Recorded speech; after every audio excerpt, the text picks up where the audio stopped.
So you're in a relationship, Mr. Broadnax? Yes, Your Honor. But you were intimate with Ms. Billingsley the other night? No, Your Honor. I guess it's jealousy. I don't know what it is, Your Honor. Intimate I will take a lie detector test on that one. If she's... That's who I would kick it with. That's who I would call. And during the time of conception, you were with this other guy as well. Yes, Your Honor. I can tell by the look on your face you did not know this. Oh, no, not at all, Your Honor. While I was in the hospital, she was there. She sent her mother pictures, and I guess she sent Mr. Rutledge pictures, and he told her that he hopes my baby die and that he don't want my baby around other children, and that's something that came out of her mouth. At this point in the episode, Ms. Cowart spills the beans about why she's in court to nail down the paternity of her 9-month-old son and maybe save her rocky relationship with the alleged dad, Mr. James. She's all kinds of upset over not knowing who her baby's daddy is. Hold on tight, because the next part is a doozy. Ms. Cowart, you claim you're here today to determine the paternity of your 9-month-old son in an effort to save your relationship with his alleged father, Mr. James. Mr. James, you say Ms. Cowart has cheated on you in the past, and you argue you not only have good reason to doubt paternity, but say you can no longer trust her. Get ready for a jaw dropper. Mr. James pulls out his secret weapon, a meticulously kept calendar of his romantic escapades, complete with notes on menstrual cycles to sidestep any paternity drama. He lays this bombshell out to back up his doubts about fathering Ms. Cowart's child, and boy, do the audience and judge get a load of that. What happens next will totally throw you for a loop. I keep on a calendar basically about her cycle, and from what I've done, when I can and when I cannot, be intimate with her. So, Mr. James, how long have you been keeping a calendar like this? Since I've been about 25, 26 years old. 25 or 26? Yes, ma'am. What are you now? I'm 42. Oh, this is calendars at this point, right? Plural, yes, ma'am. Just when you think it can't get any wilder, watch this. The judge dives into Mr. James's controversial intimacy calendar, pinpointing the dates that line up with Ms. Cowart's cycle. Mr. James uses these dates to challenge the pregnancy timeline, cranking up his paternity skepticism to new heights. Brace yourself. The courtroom is about to turn up the heat. Friday, December 28th, 2012. That's you have when she actually an abbreviation, meaning that the monthly cycle began. And then on Wednesday, January 2nd, where it ended. And so how did your calendar play a role once you found out she was pregnant? Is this what made you doubtful as you went back through your notes? You're not going to want to miss this explosive revelation. The courtroom drama cranks up as Mr. James throws down accusations of Ms. Cowart stepping out during the critical baby-making window. He's slinging mistrust left and right, dragging up past flings and picking apart her alibis. The next scene will have you on the edge of your seat. Once we found out she was pregnant, pretty much told her that I was going to take a DNA before I put my name on the birth certificate. I need the DNA. So, Mr. James, let me ask you this, because what other reason do you have to doubt? From the beginning, the way that the relationship started, she was in a relationship.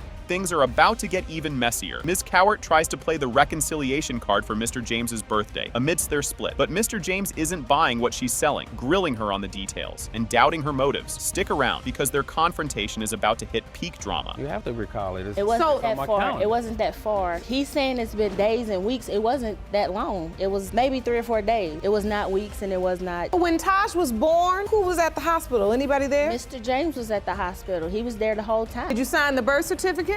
Yes. You'll never guess what happens next. After a roller coaster of emotions, the DNA test results finally drop. When it comes to Taj James, Mr. James, you are the father.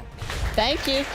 I told you. Come on, you want her? So here's the tea. Ms. Billingsley kicks off her case, spilling all the beans about the financial hit and emotional roller coaster she's ridden, thanks to Mr. Broadnax's denial of paternity. We're talking over $10,000 in childcare expenses that she's been shouldering alone. She's in court today, not just to vent, but to snag half of those costs back, banking on a paternity test to back up her story. Get ready for some serious drama. Ms. Billingsley, you claim you alone have shouldered the burden of more than $10,000 in childcare expenses, all because the defendant denies paternity of your daughter and refuses to help support her. Yes, Your Honor. Hold on to your hats, folks. Mr. Broadnax isn't just sitting back, he's throwing punches too. Metaphorically speaking, of course. He's all about defending his stance, blaming his paternity doubts on Ms. Billingsley's alleged side romances. Yup, he hasn't spent a dime on what might be his daughter, because in his mind, the math of fidelity just doesn't add up. This is only getting spicier. You've not done a single thing for 1-year-old Bailey. You argue that it's only because Ms. Billingsley Billingsley cheated on you and you don't believe you're her daughter's father. My daughter is now 21 months, and I have been taking care of her since day one. And just when you think it can't get more Hollywood, Mr. Broadnax drops a bombshell. Back when he thought he was the dad-to-be, he didn't just promise dreams. He literally bought a house and a car for Ms. Billingsley. Talk about grand gestures. But don't drop your popcorn yet. Ms. Billingsley's response is up next, and it's a doozy. When she told me that she was pregnant, I had got her a house, I got her a car, He everything. did. And when he would tell me those things, I thought he was going to do it, and he did. It became very difficult. I was almost unable to walk. It almost felt like I was paralyzed. I would rub her feet, I would rub her stomach, I'd talk to the baby. Fasten your seatbelts. It's about to get bumpy. Ms. Billingsley cranks up the drama, accusing Mr. Broadnax of ditching her and their baby for a wild life of partying as soon as the baby news broke. Heartbroken and heavy with child, she packed up and moved out. And just when you think it's all out on the table, there's more chaos to come. There was rumors of cheating. I was 3 weeks pregnant when I found out I was pregnant. It was very early in my pregnancy. I found out, I was excited. The first person I called was Mr. Broadnax to share the news. And then it came down to him moving back and choosing to party constantly. And No, Your Honor. when I realized how constant it had become, It's twist after twist in this courtroom saga. Mr. Broadnax isn't buying the faithful act. He's been digging around and found what he claims are flirty chats between Ms. Billingsley and some old flames, which stokes the fire of his paternity doubts. Buckle up, the revelations are just getting started. As you can see, her window of conception was between early April, mid-April, from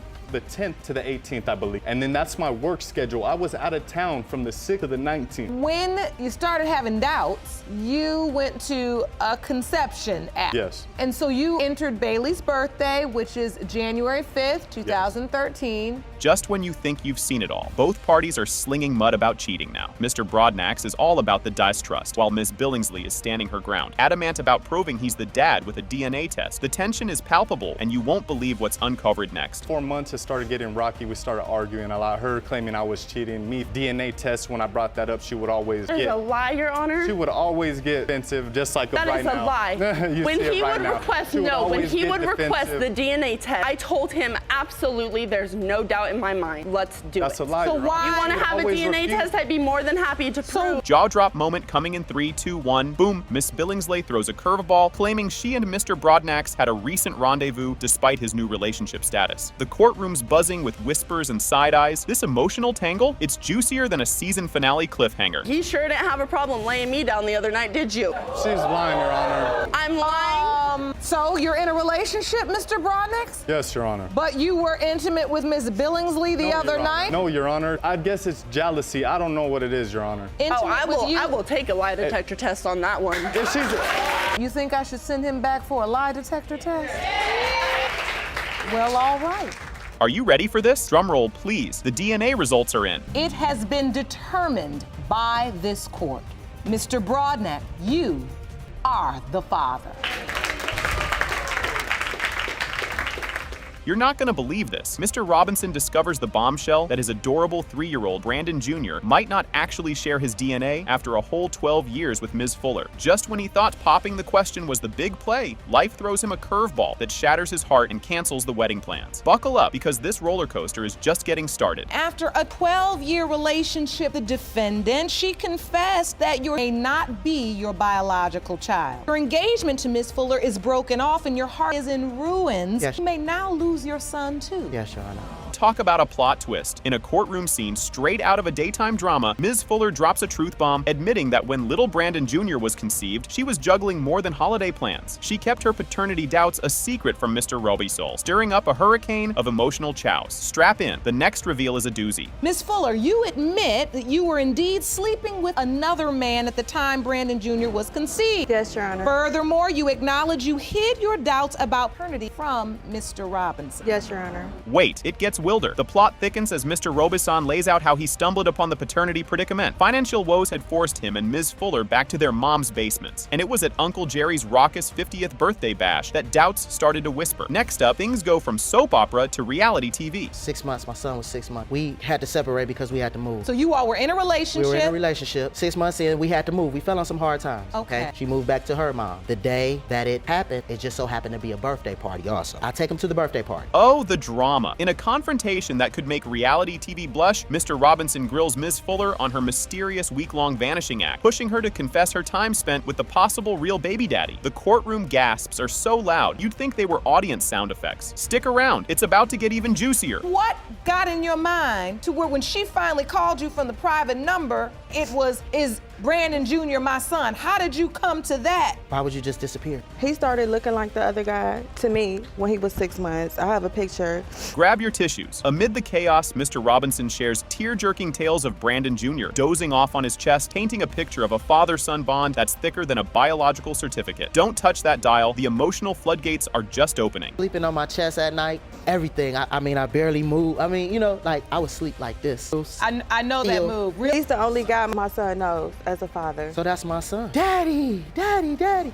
He just gets so excited every time he sees me. And then it hits the fan. The saga hits peak drama when Mr. Robinson uncovers a sneaky text Ms. Fuller sent to her maybe more than a friend, hinting that little Brandon might be more a stranger than a mini-me. The fallout, a neighborhood spectacle that ends with the cops showing up. You'll need popcorn for what's coming next. So she reading it, she kind of got a little look on her face or whatever. I went to the washer and I started taking clothes out the washer and out the dryer and all of that stuff. And I was like, get out. But I'm like, leave Brandon because you got to work tomorrow anyway. And it was my day to keep him anyway. Get ready for the timeline tangle. Courtroom shocker as a calendar lays bare Ms. Fuller's double life, revealing an 8-year tag team of romances that overlapped like a badly planned conference call. Mr. Robinson's face says it all, betrayed by the calendar and his heart. The next chapter is just around the corner. You reconnect with that other potential father, and you're with him all the way through 2011. When he would put me out, that's who I would kick it with. That's who I would call. And during the time of conception, you were with this other guy as well. I can tell by the look on your face you did not know this. Oh no, not at all, Your Honor. Hold on, here comes the big moment. As the judge prepares to drop the DNA verdict, Mr. Robinson voices his change of heart about renaming Brandon Jr. in a fit of spite. Blood ties or not, his dad game is strong. The grand finale is upon us, folks. I don't want to change his name.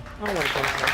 Everybody know him Brandon. Everybody call him Brandon. Brandon, Lil BB. You know, you can't just take that away from him. With that said, Jerome, I think it's time we go to the result. These results were prepared by DNA Diagnostics. Phew, plot twist alert. DNA results are in, and guess who's the daddy? Mr. Brandon Robinson Sr., you are his father. I don't even have to ask you how you feel. Oh, man. You know. In a bold opening move, Ms. Brown cranks up the drama right from the get-goes, emphasizing how mega important her daughter's future is. She passionately slams down her intent to prove Mr. Rutledge's paternity, hammering in that her daughter totally deserves to have both parents in her life. She points out that Mr. Rutledge has been about as present as a ghost in their daughter's life. Strap in, because this roller coaster is just getting started. Ms. Brown, you say the only thing that matters to you today is the future of your 1-year-old daughter, Sanaya. You state you're here to prove the defendant, Mr. Rutledge, is her biological father because she needs 2 parents, yet he's seen her only once in her life. Yes, Your Honor. Just when you think it's all serious, Mr. Rutledge throws a curveball by spilling the beans on Ms. Brown's past romances with his own relatives. Talk about keeping it in the family. He suggests a pattern of, let's say, very friendly behavior that casts a big ol' shadow of doubt on his paternity. He's not buying the fatherhood story, especially with her track record with his cousin and brother, and he dives into a juicy backstory of past disputes and some sketchy financial shenanigans involving Miss Brown. Hold on to your hats, because there's more drama ahead. Well, first of all, me and Miss Brown was never in a relationship. It was only sexual relationship. I met Miss Brown from, she was seeing my cousin, they was dating for a while. After they broke up, they split up, whatever. She got with my other cousin, had a one night stand with him.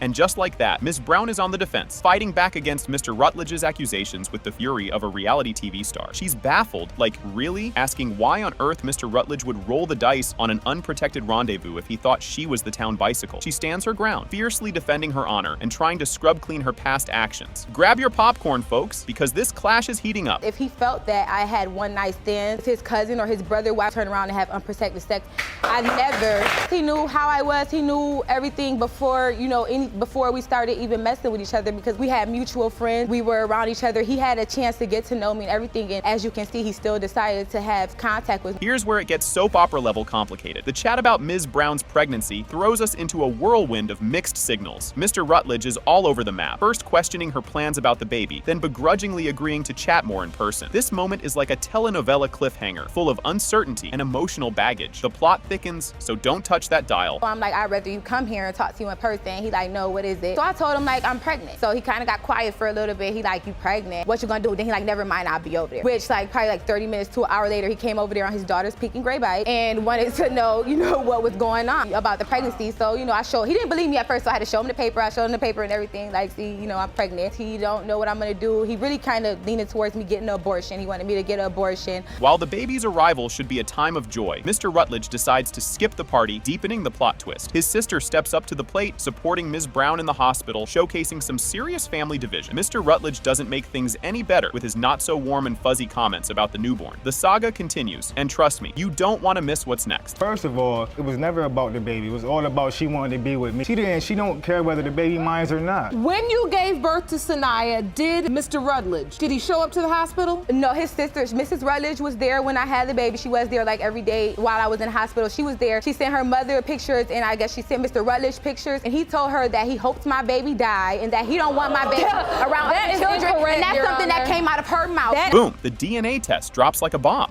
It has been determined by this court that you are her father. What?